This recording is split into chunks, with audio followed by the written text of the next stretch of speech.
Hello and welcome back to the Eyes of Old Gaming channel. Thank you so much for being here. Today I have another older game in my What Is It and Is It Worth It game review series. In this video I will go through the various aspects of the game, trying my best to avoid spoilers for new players and give examples of similar games as well as my personal opinion as to whether I would recommend the game with a thumbs up or thumbs down and if I personally enjoyed it. I won't be giving a number rating to the game as many other channels do, as I find this to be a very arbitrary way of rating games, which like any other entertainment is completely subjective, and instead I prefer to give enough info for you to make a decision on your own if you would like to go forward with picking up this title for yourself.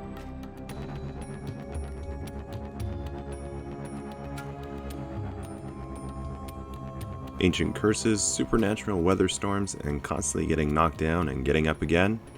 Today we're looking at Tomb Raider, but not your classic Tomb Raider. This is the new-ish reimagining of Ms. Croft, which was developed by Crystal Dynamics and published by Square Enix, being released first back in 2013 for PC and 2014 for consoles. With this being the 10th game released in the franchise, you might expect to come into this one with a pretty well-established idea of the protagonist and gameplay, if you played through the previous entries in the series. However, this release features a new, updated look, feel, and overall tone for the series. But what is Tomb Raider, and has it held up through the years? Let's take a look at this game together to see if it's worth picking up for a first-time player today, and more importantly, if this one is right for you. So what is Tomb Raider? Well, if you are completely unfamiliar with the franchise, you will probably expect there to be tombs and possibly some raiding of them. Now there certainly is a bit of that, however that will feel more like a side objective to the game while you play through the main campaign. The core focus of the game is actually a story-driven action-adventure set in the third person. As mentioned in the intro, this game will strongly feature an ancient curse, which will have you battling not only enemy combatants, but also supernatural weather storms. As you play through the story, the connections between these will be revealed to you. The game features an interesting progression as you begin by being introduced to the characters, which establishes personalities and relationships very quickly, but in a way that is easy to understand and connect with. Very quickly though, you will end up in hostile territory and begin the adventure by first struggling to survive using stealth and wits to get through, then by being beaten down, and finally being built back up much stronger than before and able to go toe-to-toe with your enemies. All in all, a very well thought out and natural feeling progression for the protagonist and the flow of the story.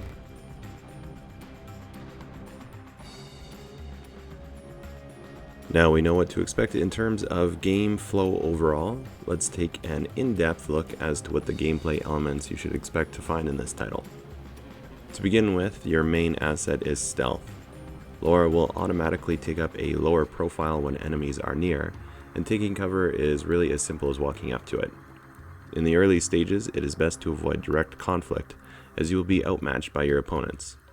Another feature you are introduced to early on, and which plays a major role throughout the entire game, is the Survival Instincts ability, which will allow you to spot important items and locations.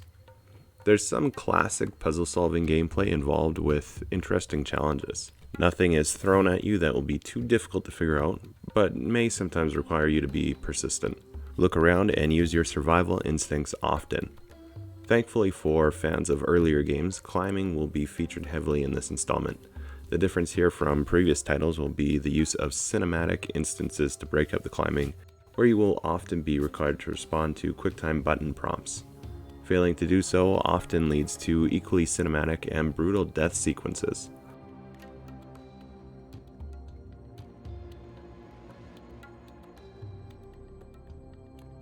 Later in the game, as Laura continues to grow stronger and more experienced, combat will feature more and more heavily. The way it is done will feel quite natural, and you'll be slowly introduced to more and stronger enemies over time. It's a good idea to keep an eye out for loot as you go. Finding these caches will allow you to upgrade your gear at campfires along the way. When you reach these, you can also upgrade skills by using points you earn from experience through various activities, as well as fast traveling to previous campfires. Don't mistake the fast traveling by expecting this to be an open world game. Although there is some exploration, you are limited to the zones much more than you are in other open world style titles.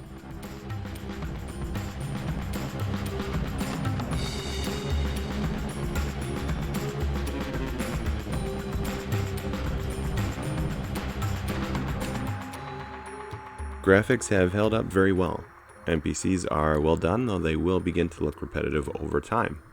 The environment is interesting, though again it will also be a little repetitive as you play. The entire game takes place in one island, so the natural environment will be fairly consistent throughout, as well as architecture and style. I didn't encounter any graphical glitches during gameplay, which was great, and overall I would say this title would pass as much more recent than it actually is. Keep in mind that I did play this on Xbox One, so there might be some slight upgrading from the 360. An interesting, unique feature found in the game is the use of weather. Although in much of the game it is not an issue, it will come up at specific instances where it might be used as a mechanic to be manipulated in solving of puzzles, or as an obstacle to overcome. There are even situations where it may obscure your ability to see dangers or have other effects as you play. There's some slight customization in the form of outfits, however I didn't find that they were overly varied or interesting enough to warrant much attention throughout. Sound is pretty good in this one. Nothing crazy in the soundtrack department, but dialogue is very good. Both writing and delivery overall was done well, and it is easy to feel immersed and connected with the characters during play.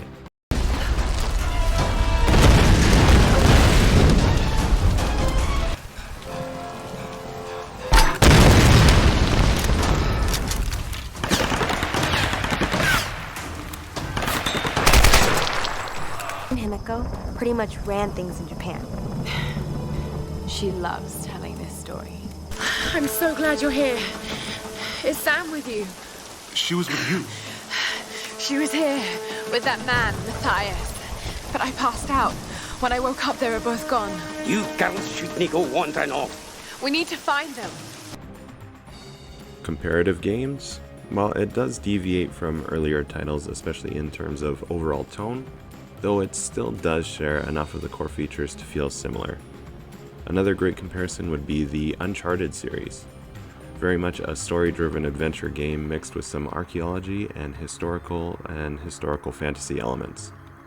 I also did a previous review of the game Deadfall Adventures, which this one shares some similarity to, though the quality difference will be readily apparent when comparing the two titles. So now that we've looked at some of the features of the game, we reach the point of my review where I give a more subjective look at my personal experience with it. Please keep in mind that the following is just my opinion of the game, and if the features and genre seem interesting to you, you should definitely check it out for yourself, as not all games are for all gamers. The game that you hate might be the next gamer's all-time favorite, which is one of the things that I love about gaming. There's always something for someone out there. Did I enjoy the game and would I recommend it? Yes! That's awesome! This one gets a firm yes from me. The story was intriguing and kept me engaged and interested. The gameplay was overall quite fun and enjoyable.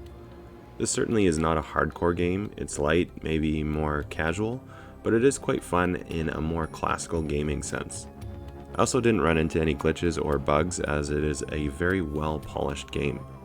Overall, I found it difficult to find anything to be critical of, really, and if you're looking for a fun, light game, you can easily jump in and out of this one, as it's an excellent one to pick up. It might not be your thing if you're looking for that hardcore experience, or an adventure that is heavily combat focused. The combat does pick up near the mid to late game. However, throughout there is still a greater emphasis put on the stealth and puzzle solving, as well as the exploration or climbing aspects. If I did have anything to critique, I guess it would be that it does feel a little bit short, though I thought it was an acceptable length. It did seem shorter than some of its comparable titles. So I hope you enjoyed this look at Tomb Raider. Have you played this one already? Let me know your thoughts in the comments whether you agree or disagree.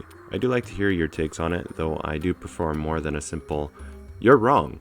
Did my review push you to pick up the game or pass on it? I'd love to hear that as well, and what exactly brought you to that decision.